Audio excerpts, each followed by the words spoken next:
வெயிலில் கடல்படு அலையென எரிமலை வெடிபட வெளிவரு அனலென சிறுநரி அழிபட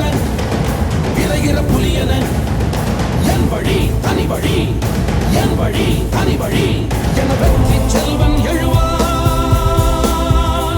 தன் வேட்டை முடித்தே வருவான் என் வழி தனி வழி என் வழி தனி வழி என் வழி தனி வழி